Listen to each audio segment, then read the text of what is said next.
J'ai décidé de créer un nouveau concept qui s'appelle le top 5 ou l'analyse de portefeuille où je vais analyser avec toi 5 actions d'un investisseur. Ici, c'est un séquoien qui a décidé donc de m'envoyer ces 5 actions qu'il détient au sein de son compte titre ordinaire et au sein de son PEA et voyons ce que ça peut donner. Son objectif, comme tu peux le voir à court terme, inférieur à 5 ans, c'est de découvrir plusieurs sources de revenus passifs et commencer à générer un revenu complémentaire à 200 à 300 euros par mois. Alors déjà d'une, il est dans une découverte de revenus passifs.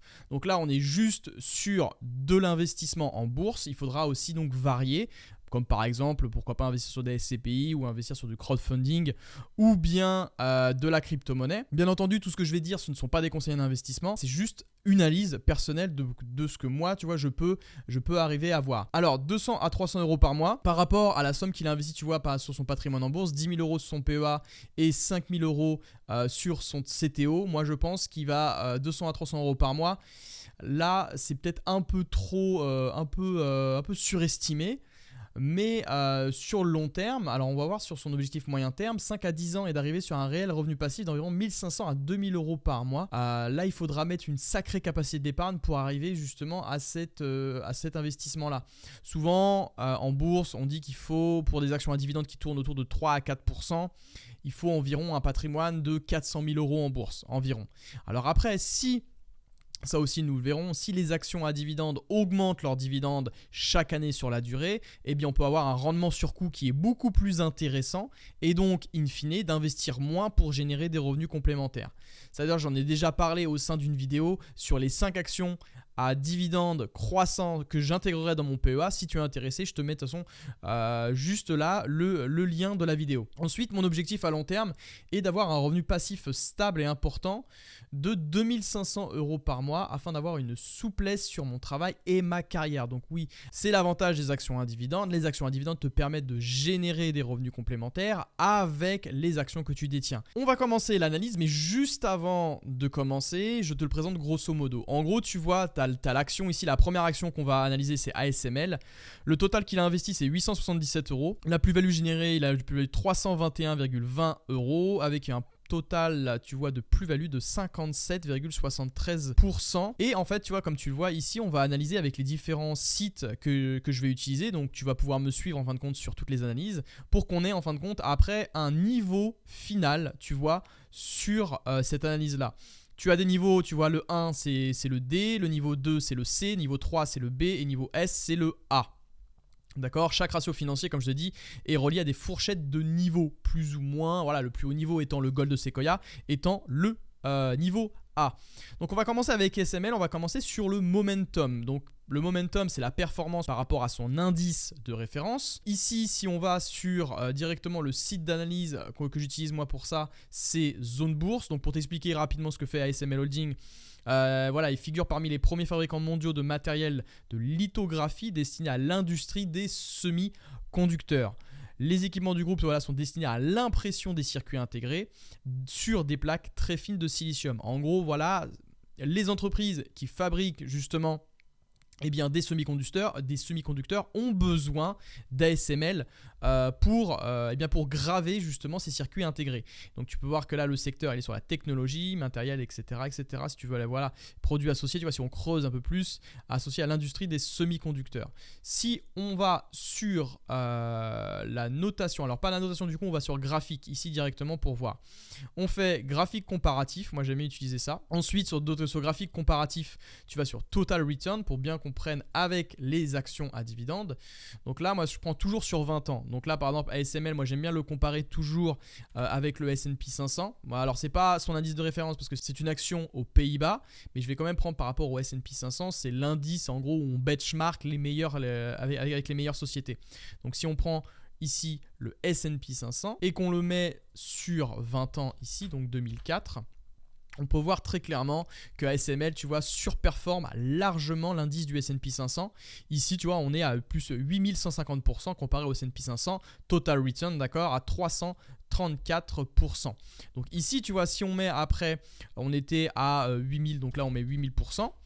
Et en fait, voilà ce que ça va nous donner. Tu vois, ici, sur la level finale, on a donc une première barre sur notre petit radar. Ensuite, si on va sur l'indicateur Quality. Le Quality, moi, ce que j'aime utiliser, tu vois, c'est FinChat, si tu as envie d'utiliser.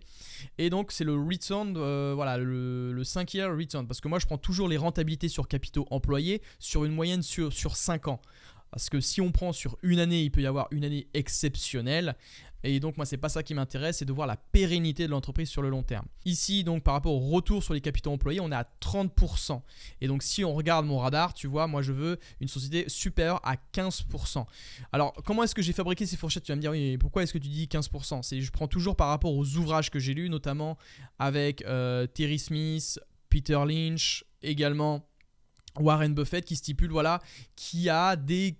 Ils utilisent des fourchettes où ça revient régulièrement. Terry Smith par exemple, lui il veut des ROCE supérieurs à 25 dans son portefeuille, donc il est très très sélectif. Moi je considère que supérieur à 15% de ROCE, c'est une bonne entreprise. Ensuite si on va maintenant sur le growth, le critère, donc on va chercher la croissance du chiffre d'affaires par an. Donc ici je reste toujours sur FinChat, et quand tu vas ici sur Total Revenue, tac, tu cliques juste ici, donc tu peux voir clairement que depuis, tu vois, moi je prends toujours sur les 5 dernières années. Tu vois, et là on a CAGR pour Compound Annual Growth Rate, d'accord, la croissance annualisée du chiffre d'affaires sur 5 ans. On peut voir que tu vois que ASML, oh là là, elle fait vraiment, mais quand je te dis vraiment, c'est un sans faute ici sur sa croissance. Chaque année, tu vois, depuis 2019, elle n'a pas arrêté d'augmenter donc son chiffre d'affaires. Après, voilà, si tu veux aller voir même le net income, tu vois, on peut même rajouter ici, net income, tu vois, c'est pareil, tu vois, avec un CAGR de 31,84%. Bref, on est sur une très grosse croissance. Donc là, ici, le chiffre d'affaires, j'avais dit combien? J'avais dit 23,55%. Donc ici, tu vois, on est excellent. Donc tu vois, oui, ça arrondit. 23,6, on arrondit toujours, hein, d'accord. Dividende. Donc dividende, là, moi je vois la croissance du dividende par an, c'est important si on veut augmenter notre rendement sur coût pour qu'il soit beaucoup plus rapide. Alors notre rendement sur coût, est-ce qu'il va augmenter? Moi là j'utilise directement Morning comme site internet, tu peux aller voir directement ici, la croissance sur 5 ans est de 34%. Comme tu peux le voir ici, voilà l'historique du dividende, tu vois qu'en 2012 elle a versé un dividende de 0,6 par action, elle verse depuis 17 ans, 4 fois par an. Et voilà, en 2023, elle a baissé par contre son dividende, mais elle envisage, tu vois, en 2024 de l'augmenter à 7. Donc en fait, ce qui rattrape largement cette baisse qu'elle a, alors largement. Ça rattrape quand même la baisse qu'elle a subie actuellement. Donc là, on était à 34%. Si on va sur le dividende ici, le score, eh bien, on est largement au-dessus. Passons ensuite à l'indicateur value pour donc calculer la cherté de l'entreprise. Et on va prendre voilà, sa moyenne sur 5 ans et par rapport à son secteur. Donc tu vois, si on prend le PI, tu vois, le PER, le PI ratio d'ASML, là on est sur Seeking Alpha directement. On est bien, tu vois, la moyenne sur 5 ans est de 42,56. Et même, tu vois, quand on va sur Zone Bourse, tu vois que là, il est montré que la moyenne sur 6 ans, tu vois, du PER de ASML est à 38,6 fois. En 2023, on était à 34,30. Et là, par contre, ce qu'on peut constater, c'est que oui, effectivement, là, ASML, tu vois, par rapport au forward, est à 46,75. Donc là, par contre, oui, on est vraiment surévalué. Donc je peux prendre juste sur les 12 derniers mois. Donc ici, on est à 43,82. Donc en effet, on est très surévalué ici. Si on prend ici, on est à environ, allez, on va mettre 43 fois ses bénéfices. Donc là, par contre, on voit clairement qu'elle est surévaluée. Ensuite, on va choper donc un petit bonus, un dernier critère, c'est pour mesurer le taux d'endettement de l'entreprise. On va aller sur la dette to EBITDA. Pour mesurer, c'est tout simplement en combien d'années est-ce que l'entreprise peut payer ses dettes financières. C'est ce que nous allons voir juste ici. Tu vois, quand tu retournes sur Morning, ici, tu vois, on est à moins 0,032, c'est-à-dire qu'avec son EBITDA, elle peut rembourser vraiment l'intégralité de ses dettes financières. De toute façon, on peut le voir aussi sur le ratio de couverture des intérêts. Hein.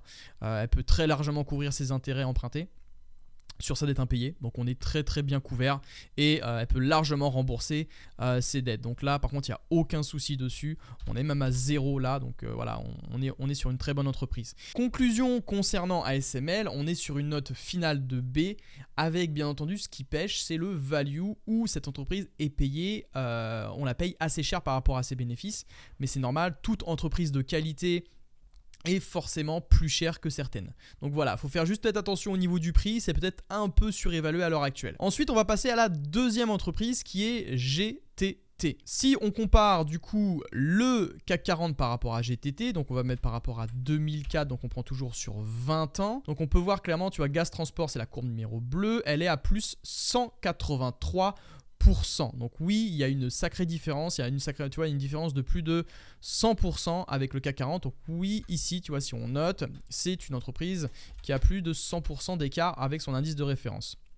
Si on prend l'indicateur Quality maintenant, donc on retourne sur FinChat, on a un RECE, par contre tu vois que c'est une entreprise sacrément rentable et pas exclusivement sur une année, on est sur au moins 5 ans, tu vois, sur 5 années de moyenne, on est à 81,02%, donc si on prend ici, on est très largement au-dessus de notre fourchette sur la rentabilité des capitaux employés. Si on va maintenant sur la partie growth, la croissance du chiffre d'affaires. Alors la croissance du chiffre d'affaires, on va prendre les revenus juste ici.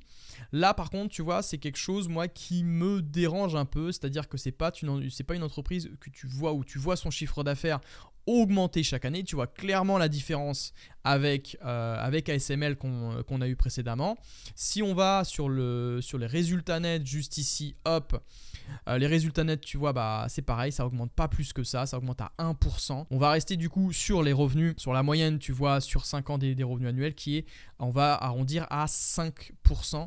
Et si on met 5% tu vois on est par contre eh bien sur du bleu, sur une note plutôt moyenne ici sur le growth. Ensuite si on va sur la croissance du dividende, hop, si tu cherches des dividendes avec gaz, transport et technique gaz, il faut savoir qu'il y a un rendement de 2,57%. La croissance du dividende est de seulement 5%. Donc voilà, elle n'a pas une stratégie, tu vois, même si tu vois sur l'historique du dividende, elle paye 2 fois par an sans interruption depuis 2-10 ans. Tu vois qu'elle a payé là par action, elle a payé 3,4 € par action. C'est pas une entreprise pour moi qui est intéressante ici sur la croissance du dividende. Tu vois, si tu prends 5% ici, on est sur du niveau bleu également. Si on va sur le PER, donc moyen tu vois par rapport à son secteur, la moyenne sur 5 ans tu vois est à 21,2 et en 2022 tu vois on était à 28,80. Si on prend la moyenne actuelle tu vois qu'on est à 33,02. Donc oui, en effet, par rapport à ses bénéfices, l'entreprise paraît chère. Donc pour moi, ici, c'est plutôt cher. On est à 33,02. Hop. Et ensuite, si on prend la santé de l'entreprise, si on va sur les dettes sur EBITDA, parce que ça aussi, ça m'intéresse, moi. Tu vois, donc si on va un peu plus bas sur Morning, tac, tac, tac, dette sur EBITDA, par contre, elle est très bien couverte également, j'imagine. Ouais, tu vois, donc ça, il n'y a aucun souci concernant ses intérêts. Alors par contre, tu vois que c'est une entreprise, je pense qu'elle s'endette très, très peu. Parce que si elle peut rembourser, si elle peut couvrir autant même ses intérêts, et c'est-à-dire qu'elle peut même rembourser tu vois, sa dette sur EBITDA et ben, immédiatement, malgré tu vois, la faible croissance des bénéfices, c'est pas une entreprise qui va s'endetter énormément. Donc si on va ici, on est bien à -1, donc de toute façon -1, on est bien sur du 0, juste ici. Donc pour GTT, ça nous donne un level final de B, avec plutôt tu vois, un taux de croissance. Moi tu vois, ce qui peine un peu pour cette boîte, c'est qu'elle a une croissance plutôt moyenne, avec un dividende aussi qui augmente peu, mais si le dividende augmente peu, le montant du dividende augmente peu, c'est qu'il y a une raison, c'est que forcément les bénéfices eh bien n'augmentent pas. N'augmente pas plus en parallèle comparé par rapport à ce qu'on a vu pour ASML. Eh bien on est bon sur cette entreprise. Troisième entreprise du top 5 de notre ami Gaëtan. Gaëtan, je le rappelle, c'est un Sequoien qui est à l'intérieur du programme, qui est à l'intérieur de l'écosystème Sequoia. D'ailleurs, petite coupure, si tu veux apprendre justement à analyser, parce que tu vois là tu vas me dire mais Sony il n'y a que 1, 2, 3, 4, 5, 6, il n'y a que 6 critères, moi j'aimerais que tu m'en donnes un peu plus.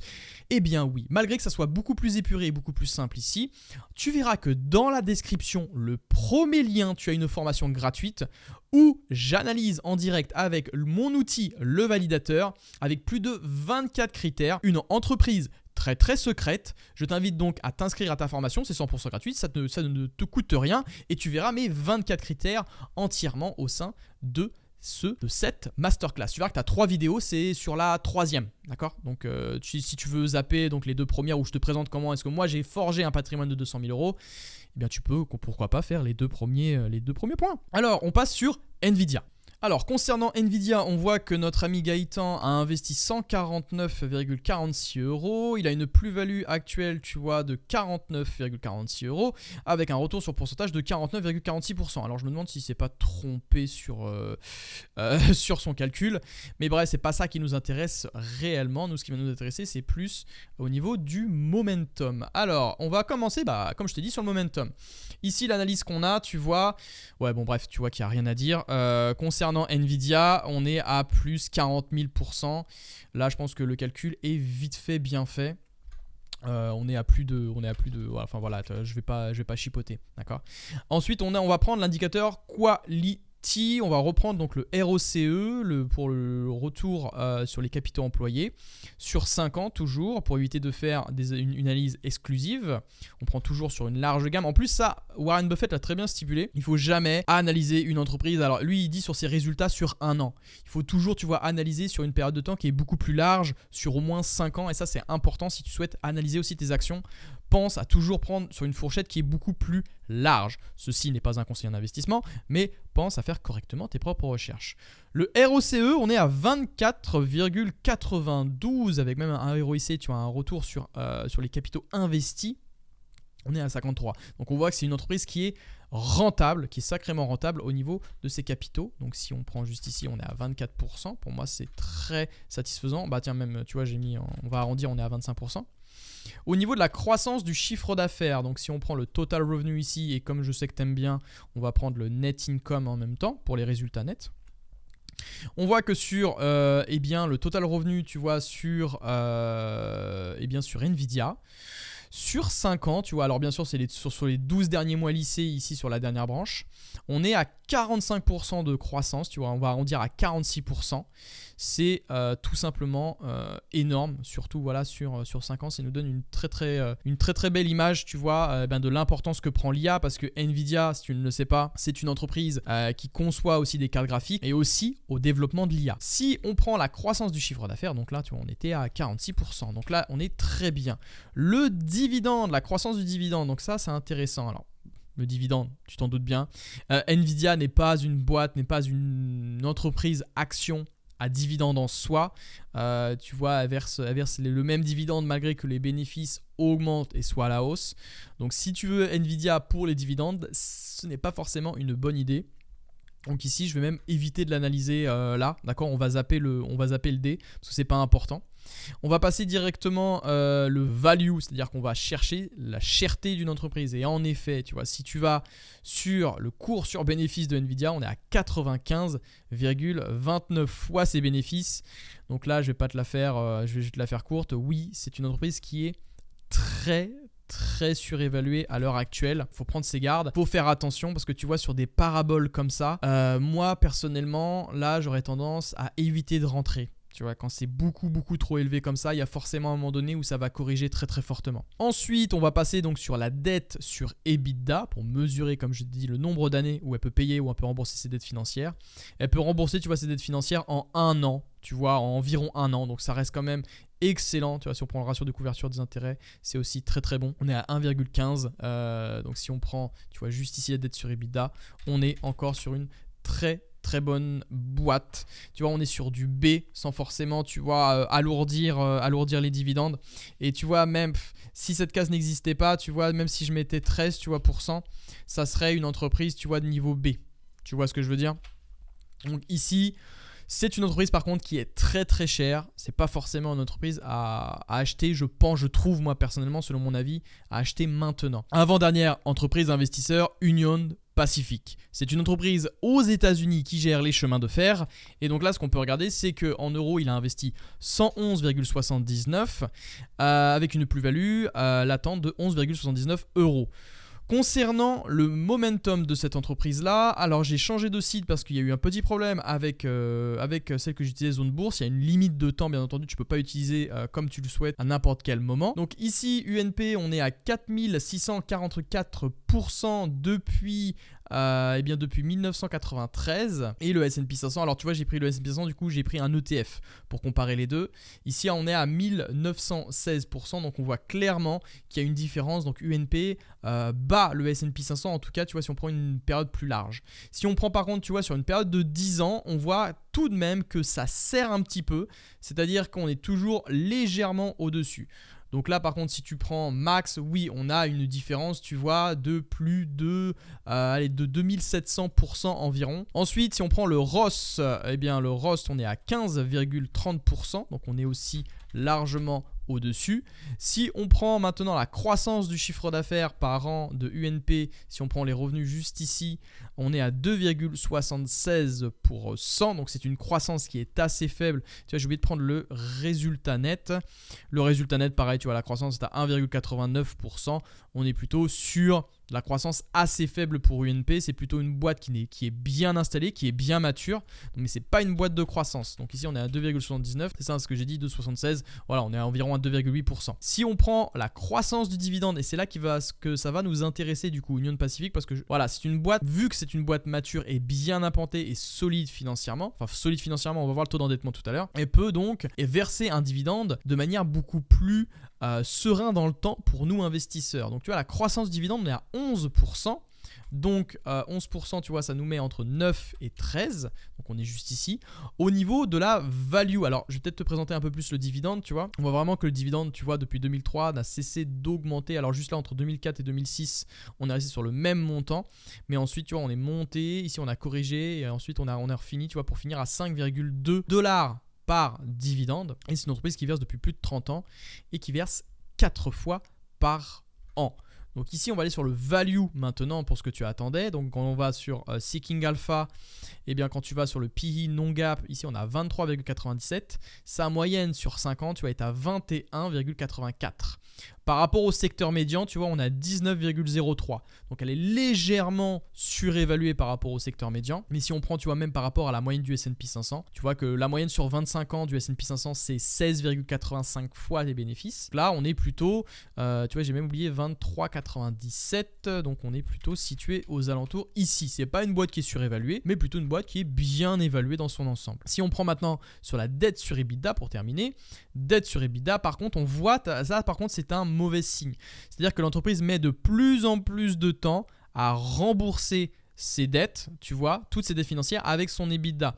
Et de même, tu vois que le ratio de couverture des intérêts diminue d'année en année. Donc ça aussi, c'est un mauvais signe pour nous. Et tu vois qu'en fin de compte, même sur les dettes sur capitaux propres, tout s'assemble parfaitement. Elle a de plus en plus de mal. Elle est endettée à, tu vois, à 274% par rapport à ses capitaux propres. Donc là, par contre, warning juste ici, parce qu'on voit clairement que c'est en tendance haussière. Jusqu'où ça va aller, il faut faire attention.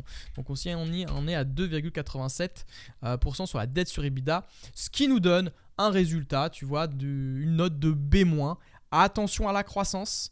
Attention à la dette, là on est juste sur le côté santé, on est juste sur le dette sur EBITDA. Comme tu peux voir, c'est de plus en plus compliqué financièrement. Ensuite, investisseurs, on va passer à Ipsos. Ipsos, c'est le 3e groupe leader mondial dans l'étude de marché et qui fournit donc des informations fiables et compréhensives de différentes sociétés, des marchés et des individus. Maintenant, si on compare par rapport à son indice, le CAC 40, on voit que depuis, alors j'ai constaté, j'ai changé encore, que depuis 2000, allez, tu vois, si on recule un petit peu encore, tu vois, on va pas trop non plus en demander. Depuis 2004, tu vois, pile poil, voilà, pour faire 20 ans, eh bien, Ipsos a fait une performance de plus 475% comparé au CAC 40 qui a fait 159%.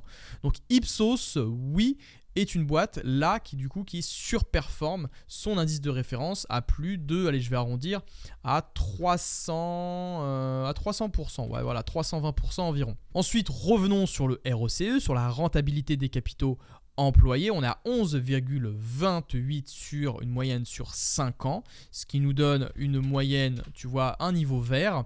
Si on va sur la partie growth, croissance, on va prendre comme d'habitude les revenus, on va sur net income également. Je sais que tu aimes bien comparer les deux. Tu vois que le net income, par contre, est beaucoup plus intéressant. C'est pour ça que je prends toujours les deux. Parce que le chiffre d'affaires, oui, c'est bien beau. Mais les résultats nets aussi, c'est beaucoup plus important, je trouve.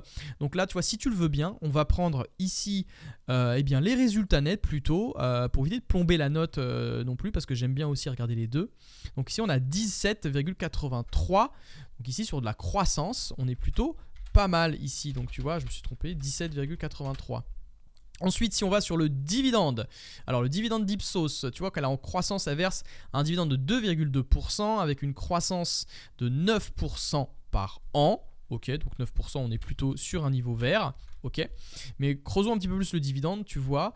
Tac, tac, tac, juste ici, on a une coupure, on a une descente, pas une coupure, mais on a une baisse du dividende en 2020 à cause de la crise du Covid, sans interruption depuis 24 ans et verse une seule fois par an. Et tu vois, le montant annuel à terme, donc en 2023, eh bien, monté à 1,35 € par action. Maintenant, on va passer sur le PER pour mesurer la cherté de l'entreprise.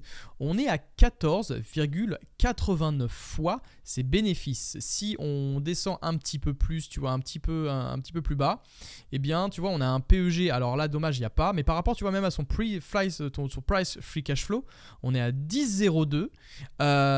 C'est plutôt une entreprise qui est sous-évaluée à l'heure actuelle, j'ai l'impression. Et même, tu vois, quand on compare par rapport à l'industrie, tu vois, là, je suis sur Investing, du coup, pour comparer, tu vois, l'industrie par rapport à la société, tu vois, on a 14,57 et là l'industrie est à 49,2.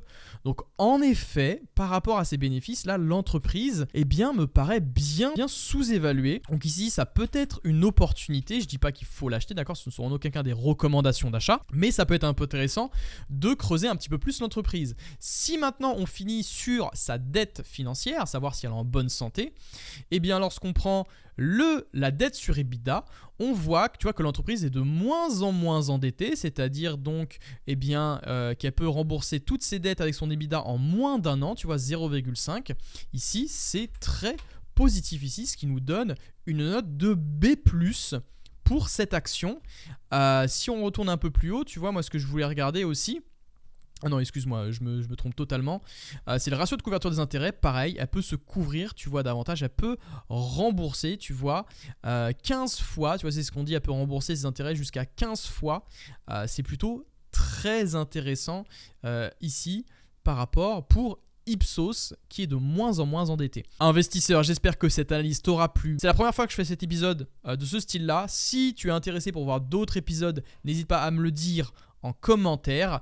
Et si tu veux aller voir plus loin, comme d'habitude, n'hésite pas à t'inscrire à ta formation qui est 100% gratuite. Investisseur, j'espère te revoir très vite. Que la croissance et le rendement soient avec toi.